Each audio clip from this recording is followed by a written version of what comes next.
خيرا اجعلنا من حزبهم ارزقنا محبتهم ويتوفنا على ملتهم ويحشرنا في زمرتهم بالعافية وسلامة لهم الفاتحة. أعوذ بالله من الشيطان الرجيم. بسم الله الرحمن الرحيم. الحمد لله رب العالمين الرحمن الرحيم مالك يوم الدين. إياك نعبد وإياك نستعين اهدنا الصراط المستقيم صراط الذين أنعمت عليهم غير المغضوب عليهم ولا الضالين آمين. بسم الله الرحمن الرحيم. نويت تعلم والتعليم والتذكر والتذكير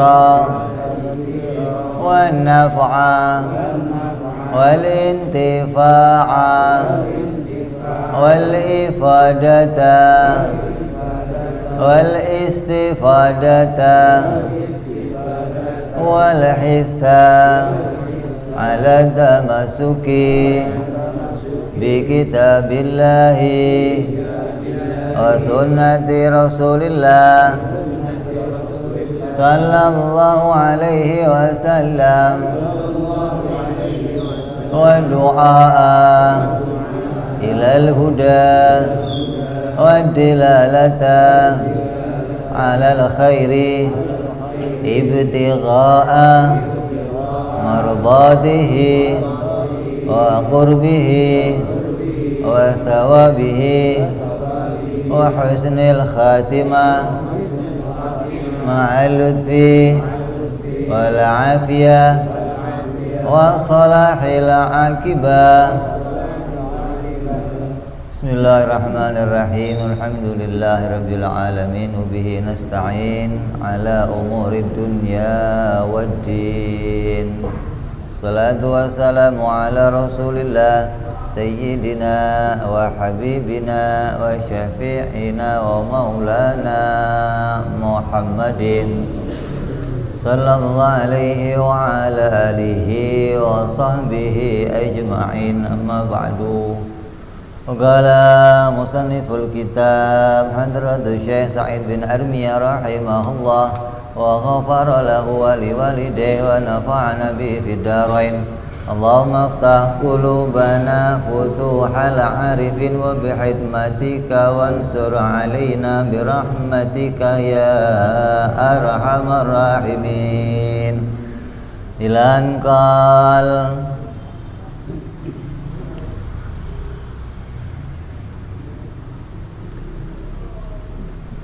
sampai halaman 7.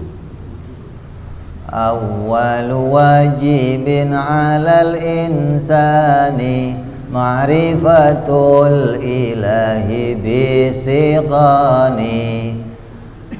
Adapun permulaan perkara yang harus dilakukan, yang wajib dilakukan bagi setiap orang yang telah berakal dan telah balik, laki-laki maupun perempuan, kewajiban pertamanya adalah mengenal, mengetahui Allah dengan seyakin-yakinnya.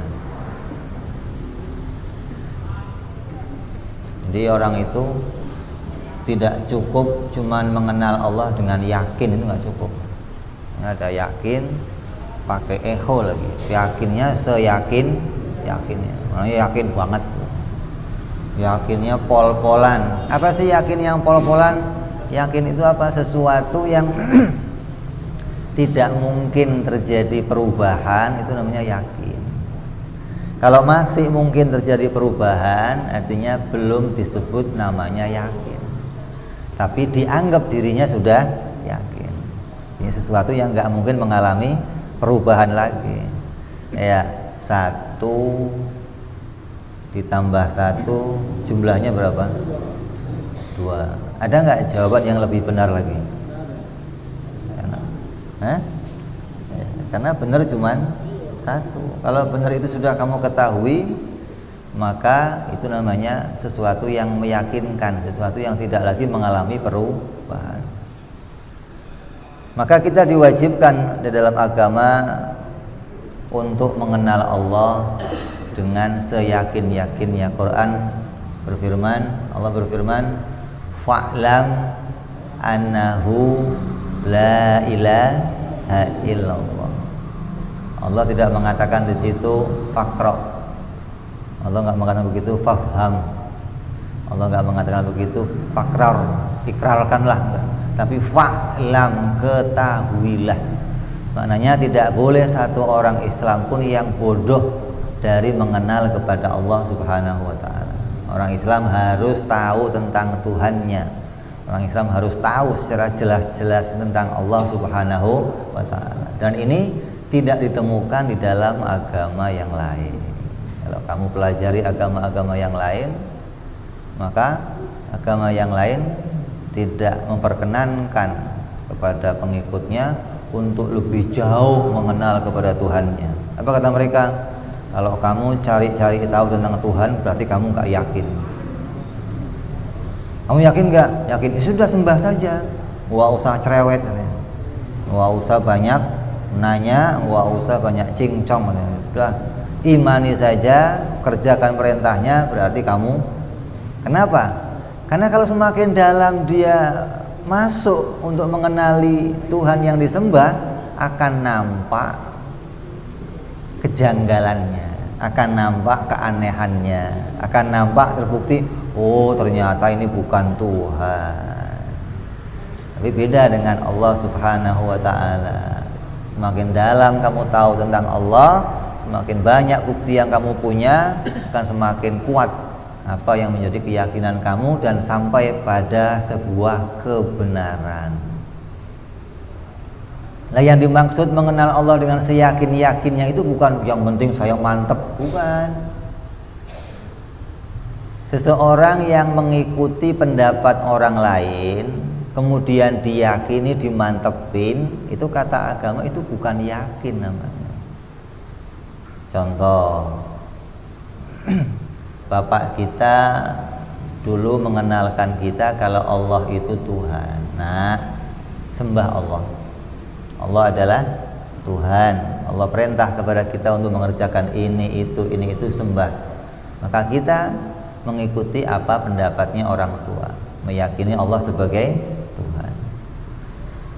Anaknya orang Kristen demikian, sama bapaknya disuruh nak yakini. Anaknya orang Buddha ya demikian, anaknya orang Hindu ya demikian. Maka mereka meyakini apa yang jadi pendapat orang tuanya. Maka hal ini tidak disebut namanya yakin, tapi namanya apa? Husnudzon bimukhbirih, menyangka baik, menyangka benar kata sang pembawa berita. Baik itu beritanya datang dari orang tua, datang dari para guru, dari pendeta, dari siapa saja. Ketika berita itu kamu sangka itu kebenaran, kalau kamu ikuti, maka itu namanya bukan yakin, tapi namanya apa? Husnudzon. Kamu menyangka baik kepada apa yang diberitakan oleh orang lain. Lah, yang namanya yakin yang bagaimana? Yakin itu artinya membenarkan. Kamu punya bukti pada kebenaran ucap itu, maka itu namanya kamu meyakini sesuai dengan apa yang diucapkannya. Apa yang diucapkan cocok sama kenyataan, apa yang diucapkan sesuai dengan bukti. Kamu cari buktinya, kamu dapat buktinya, kamu yakini, baru itu namanya keyakinan. Lah, bukti itu namanya menambah. Sudah yakin jadi seyakin-yakinnya. Kenapa? Karena punya bukti, punya dalil. Makanya orang Islam itu nggak boleh bodoh. Orang Islam harus kenal Allah dan tahu apa bukti tentang adanya Allah. Lanjut. Kemudian kalau ditanya apa bukti adanya Tuhan? Bukti adanya Tuhan itu apa? Hah? Bukti adanya Tuhan apa? Adanya alam semesta. Alam semesta ini jadi bukti kalau penciptanya itu ada. Betul. Itu diyakini oleh siapa itu? Semua manusia. Kamu tanya agama manapun, dia akan meyakini kalau alam ini diciptakan dan penciptanya adalah Tuhan. Betul. Kamu tanya agama mana saja, mau Kristen, Buddha, Katolik, Hindu, Yahudi, Nasrani, akan mengatakan, oh alam ini bukti adanya Tuhan. Alam ini tidak akan muncul dengan sendirinya. Alam ini diciptakan oleh kuasa Tuhan. Ini diyakini oleh semua. Lah, terus pertanyaannya, lah Tuhan itu siapa? Tuhan itu yang mana? Ini yang jadi pertanyaan. Kalau diciptakan oleh Tuhan, semua meyakini. Tidak ada orang yang meyakini alam ini nggak diciptakan, itu nggak ada. Kecuali otaknya rada konslet, onderdilnya ada yang rada putus, maka mengatakan kalau alam ini tidak diciptakan, terjadi dengan sendirinya karena waktu yang berjuta-juta tahun terjadi evolusi, maka terbentuklah benih-benih, berubah, berkembang, jadi sesuatu, berkembang, maka jadilah manusia. Hingga keluar pendapat manusia berasal dari monyet. Betul. Ini pendapat sekelompok orang. Kalau ada yang mengatakan kok alam ini nggak diciptakan, maka ini orang-orang ateis, orang-orang yang tidak mengakui adanya ketuhanan. Tidak mengakui itu berarti dia masih mengakui. Kenapa? Masih ngomong sih Tuhan nggak ada. Berarti masih kenal Tuhan, walaupun itu ditiadakan. Jadi yang mau kita buktikan sekarang, Tuhan itu siapa? Bagaimana kita bisa membuktikan bahwa Allah Subhanahu wa ta'ala itu benar-benar Tuhan? Bagaimana kita bisa meyakini bahwa Allah itu betul-betul pencipta alam semesta? Saya mau nanya, kamu pernah lihat Tuhan bikin alam? Pernah lihat? Pernah lihat? Kalau kamu kok sekarang meyakini, berarti tanpa dalil, berarti kamu yakinnya masih katanya orang tua. Yakin kamu masih kata ustaz. Yakin kamu masih kata orang. Belum nemu bukti yang membawa kamu pada seyakinnya. Lalu apa buktinya? Kalau Allah itu betul-betul Tuhan. Kita kasih gambaran. Kalau di suatu tempat kamu melihat adanya kotoran hewan. Oh, ini ada kotoran hewan. Maka orang yang melihat kotoran hewan akan menyangka, akan punya pengetahuan bahwa oh, di sekitar sini mesti ada hewan. Mana buktinya? Nih ada kotoran. Ini kotoran ini jadi bukti kalau di sekitar situ ada hewan yang mengeluarkannya. Umpamanya, oh ini kotorannya kambing, berarti di sekitar sini ada kambing. Nah pertanyaannya, yang seperti apa kambing itu? Kalau kenal kotorannya, semua orang akan tahu di sini ada hewan yang mengeluarkannya. Di sini ada kambing yang mengeluarkannya. Nah, pertanyaannya, yang seperti apa kambing itu? Oh, yang kakinya 4, nanti sapi dikira kambing. Oh, yang kakinya 4, nanti guguk dikira kambing. Jadi untuk kenal kambing secara yakin, caranya bagaimana? Kenali sifat-sifat kambing. Kalau kamu kenal sifat-sifat kambing, maka kamu akan tertuju bahwa ini loh yang kambing, ini loh yang keluarin, ini loh yang pasti. Kenapa? Yang lain tidak punya sifat seperti dia. Kalau orang menyangka Tuhan yang menciptakan Tuhan itu yang seperti apa, yang bagaimana sifatnya. Nah ini, kalau kamu bisa kenal sifat-sifat Tuhan, maka kamu akan tahu Allah lah Tuhan. Tidak ada Tuhan selain Allah. Caranya bagaimana? Kenali sifat-sifat Allah.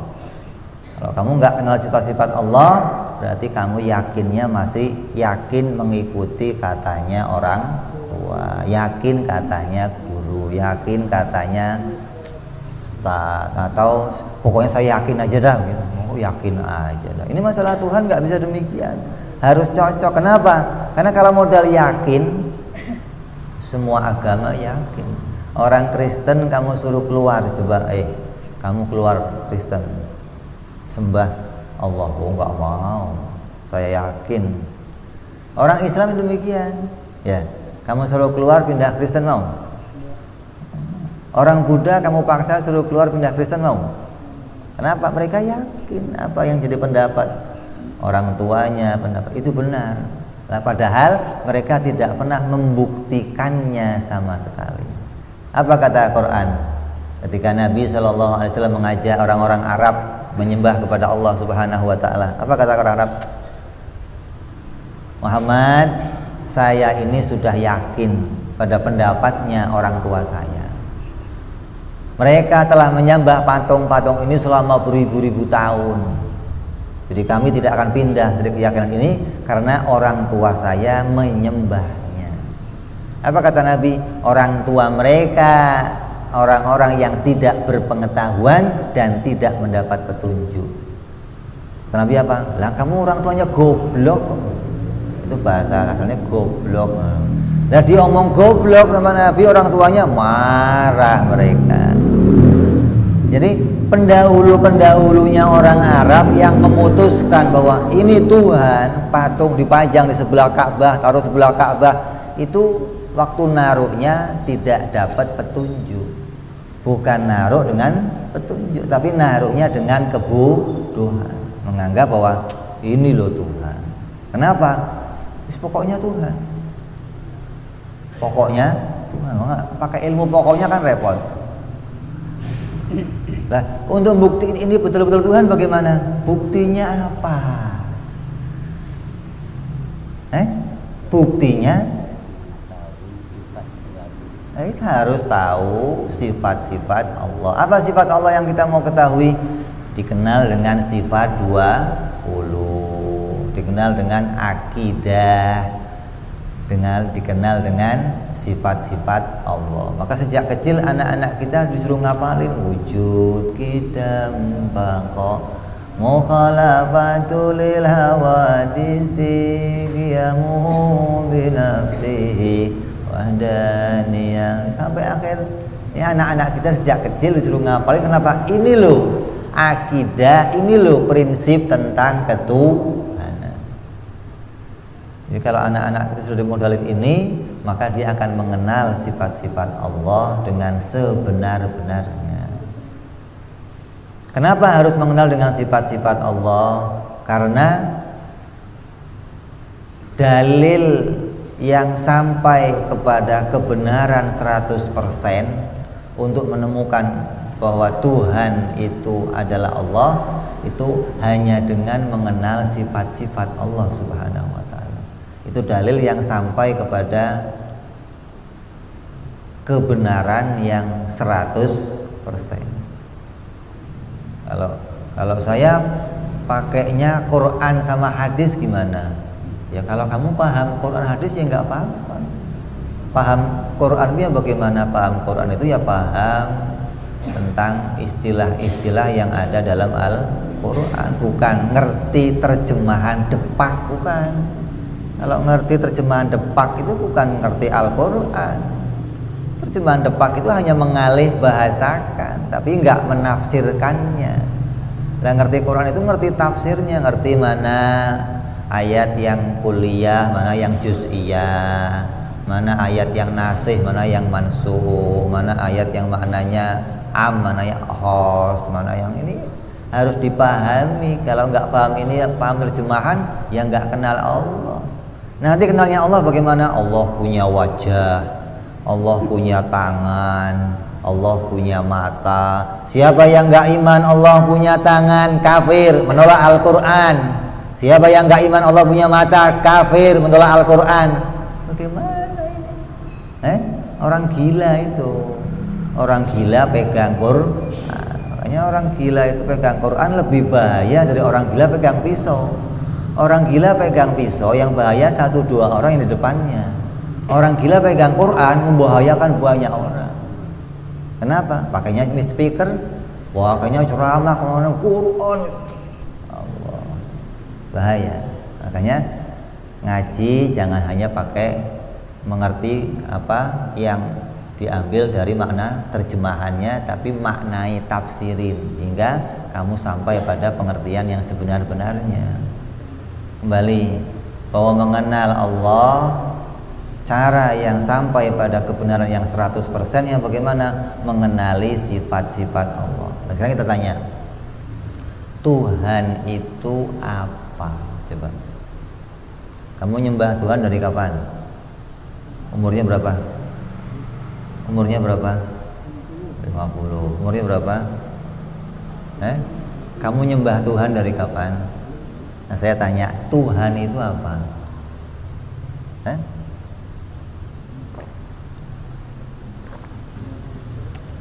Apa Tuhan itu?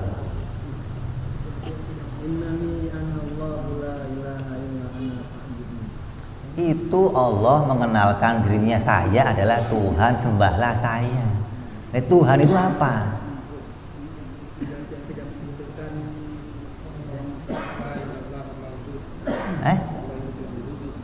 Allah itu apa? Allah nggak wujud. Kalau nggak wujud masa bisa nyiptain alam bagaimana? Gelas aja wujud bagaimana? Kalau nggak ada wujudnya bisa mau dipakai minum gelas, minum air bagaimana?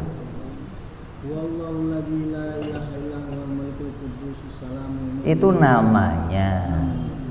Allah itu dikenal namanya Al-Malik, Al-Qudus, Al-Mu'min. Namanya Allah. Masa punya nama nggak ada wujudnya bagaimana?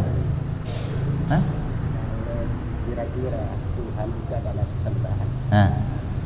Secara huwallahu la ilaha in annani anallah fatbu'ni. Aku adalah Tuhan, maka sembahlah aku.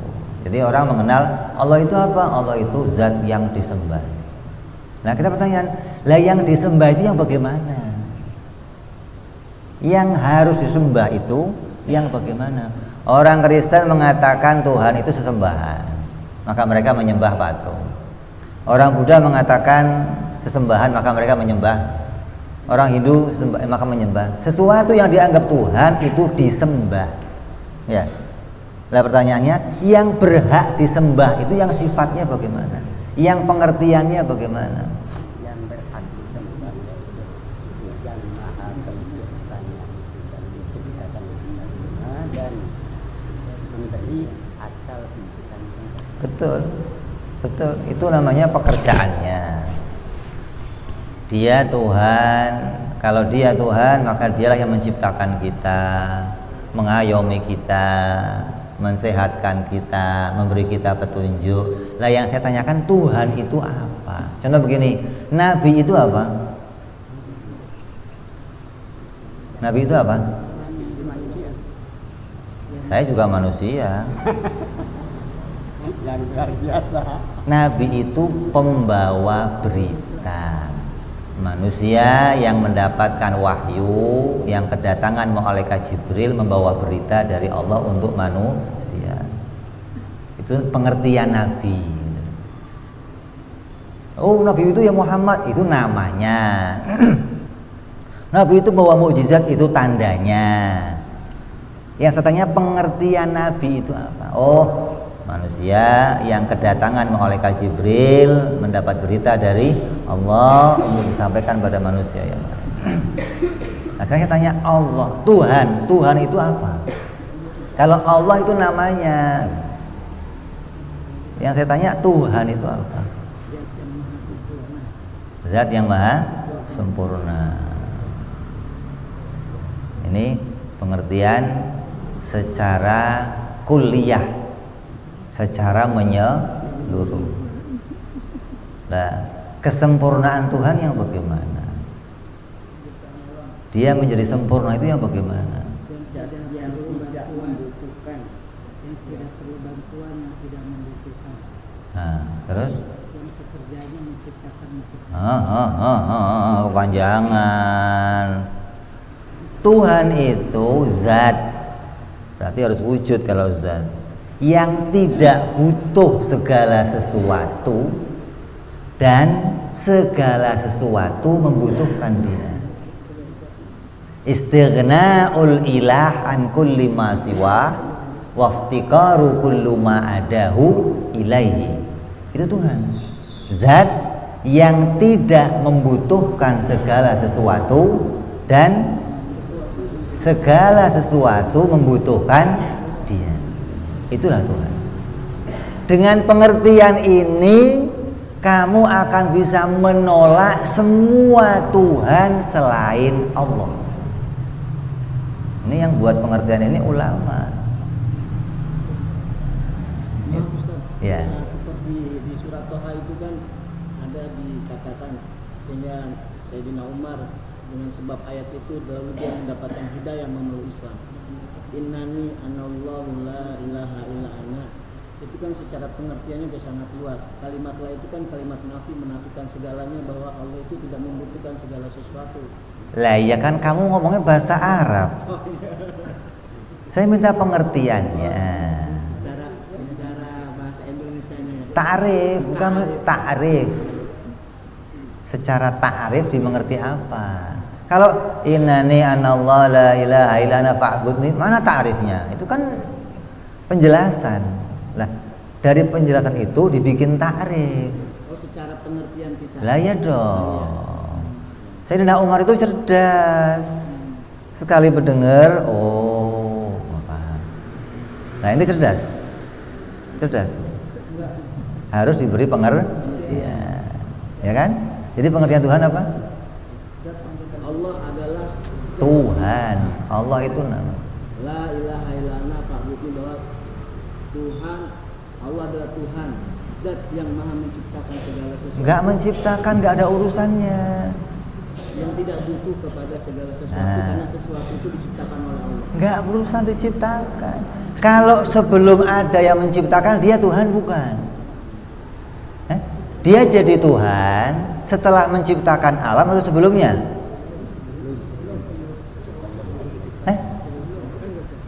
Sebelumnya sudah jadi Tuhan atau jadi Tuhan setelah menciptakan alam? Lah ya berarti jangan hubungan sama penciptaan.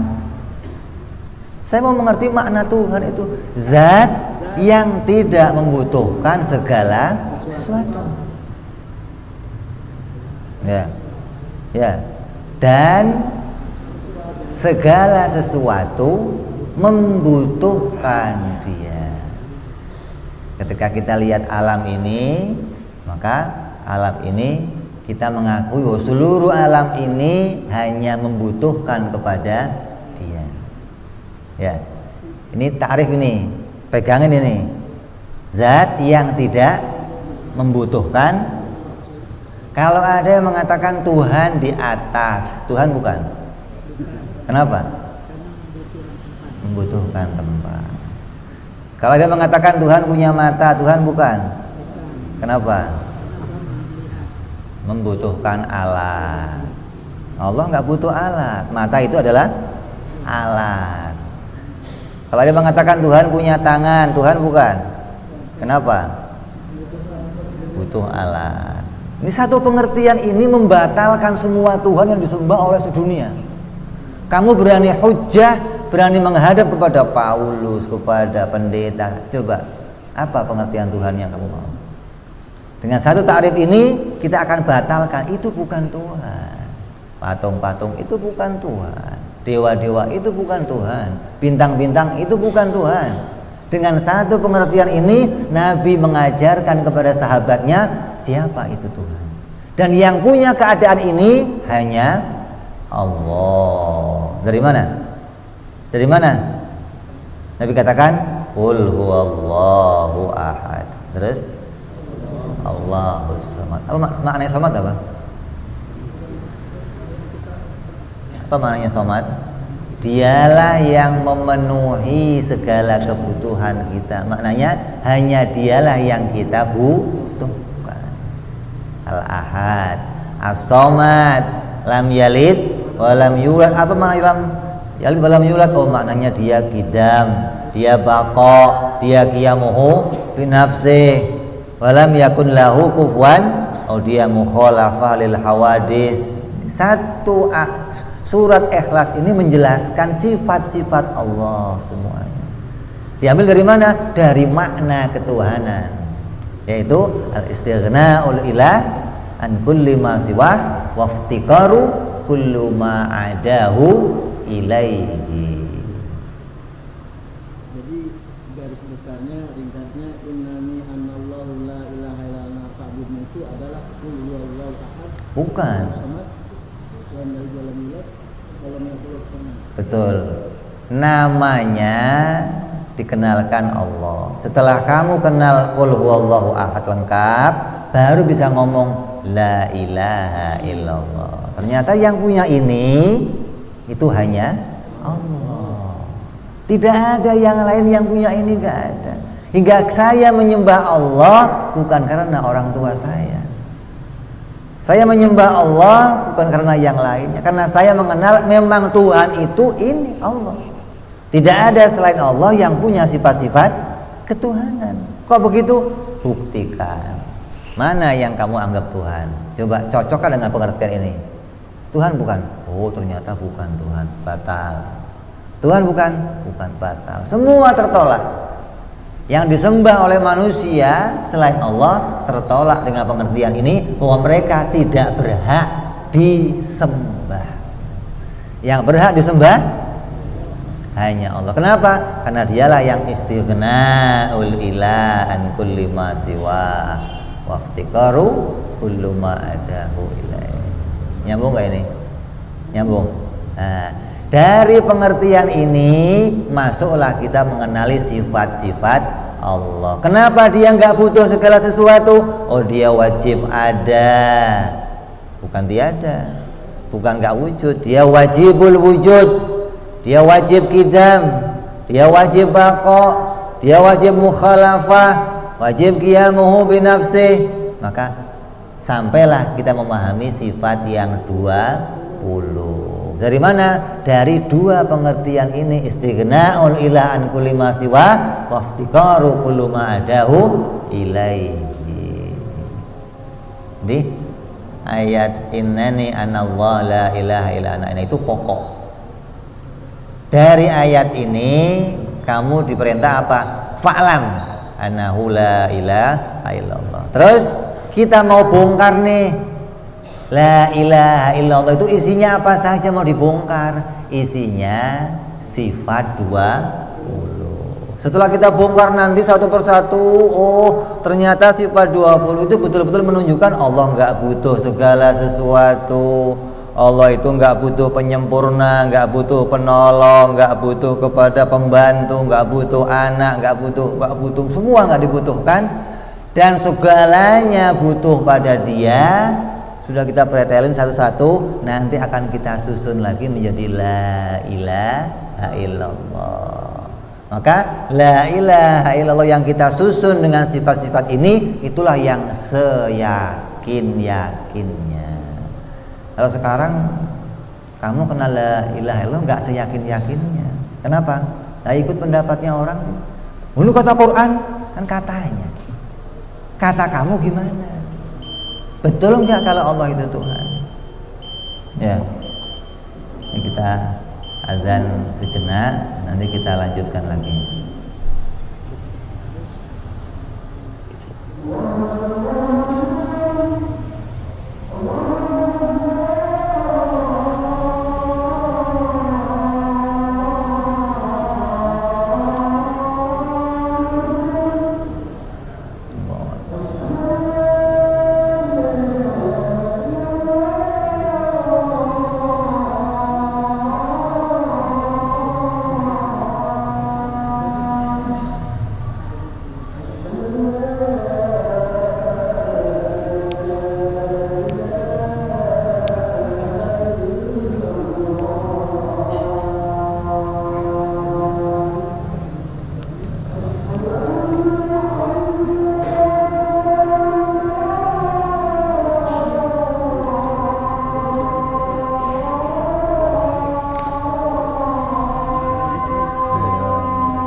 بجاء معاذ سيدنا محمد الوسيلة والفضيلة والشرف والدرجة العالية الرفيعة وبعده المقام المحمود الذي وأنت يا أرحم الراحمين رب اغفر لي ولوالدي رب اغفر لي ولوالدي رب اغفر لي ولوالدي يا الله رب اغفر لي ولوالدي رب اغفر لي ولوالدي وارحمهما كما ربياني صغيرا اللهم بارك لنا وفي أولادنا وحفظهم ولا تضرهم وارزقنا برهم ووفقهم لطاعتك اللهم بارك لنا ولهم في الحال والمعال والعيال بجاه كبير المتعال وصلى الله على سيدنا محمد وعلى آله وصحبه وسلم والحمد لله رب العالمين. Kita teruskan sedikit.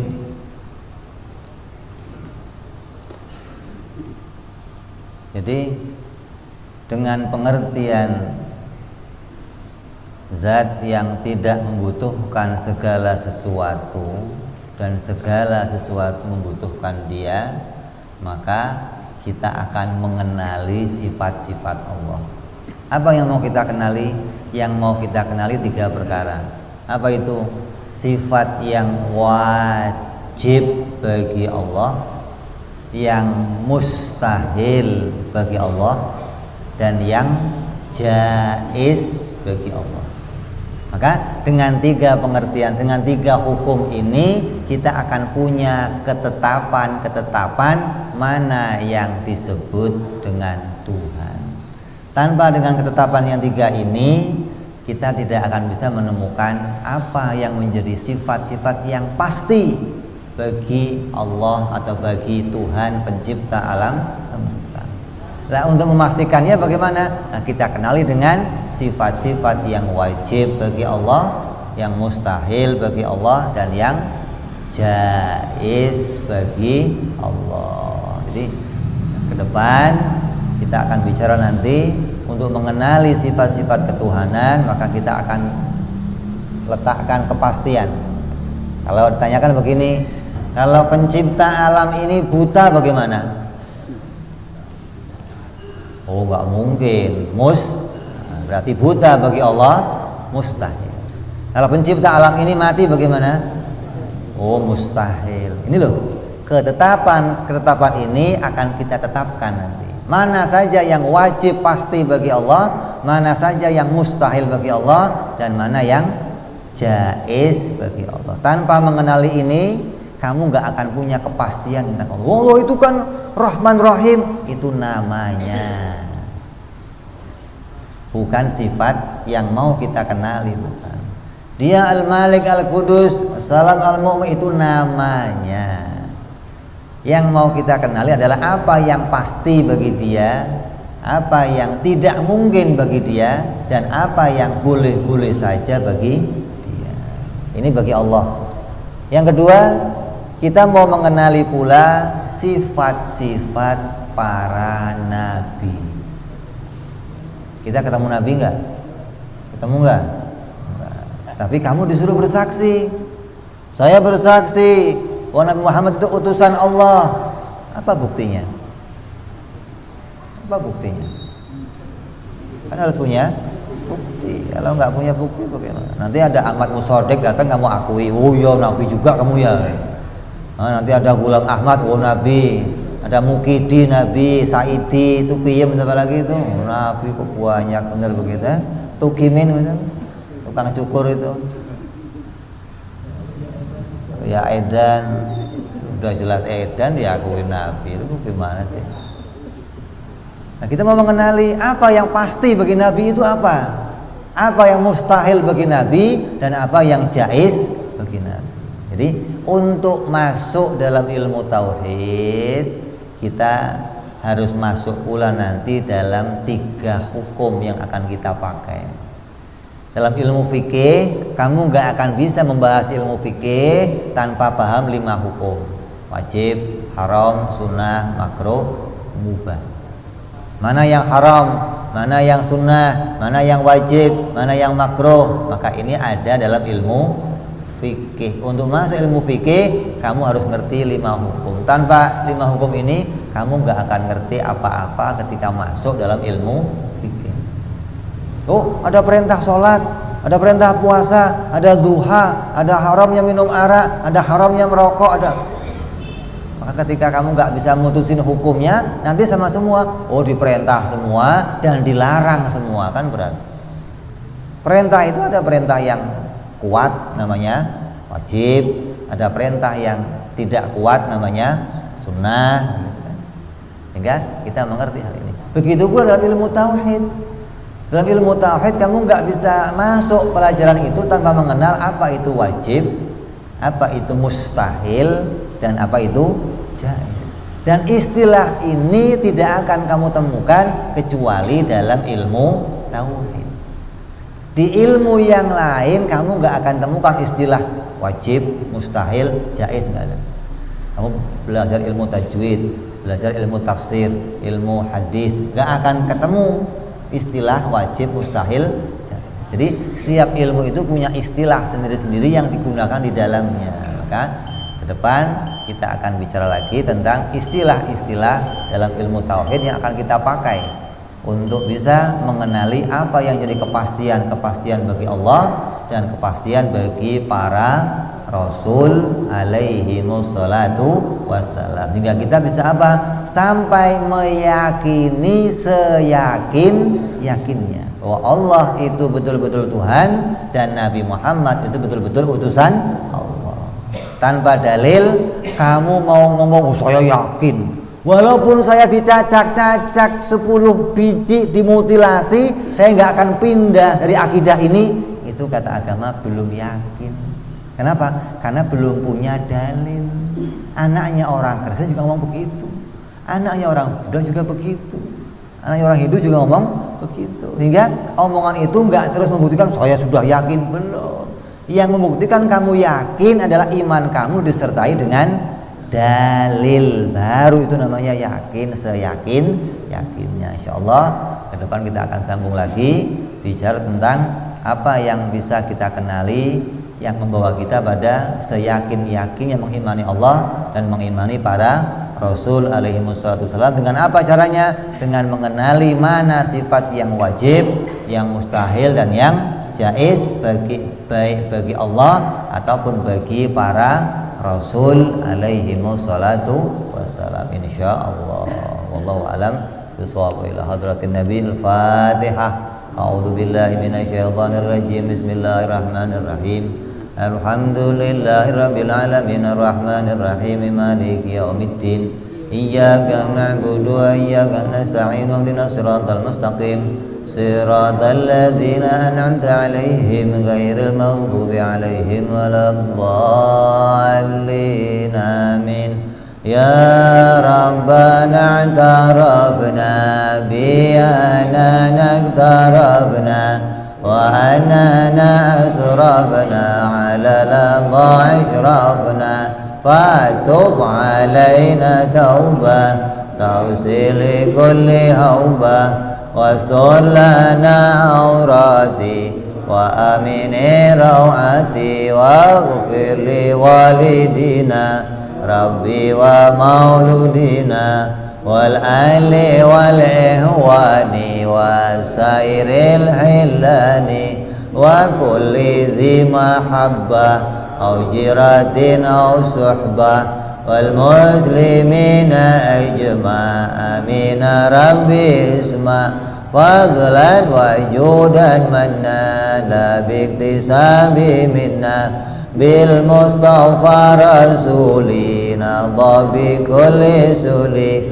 salla wa sallam rabbi alaihi andal habbi wa alihi wa sahbi idada ta'si suhbi walhamdulil ilahi fil badi wa tanahi subhana rabbika rabbil izzati amma yasifun wa salamun alal mursalin walhamdulillahi rabbil alamin. Abang nanya apa tadi?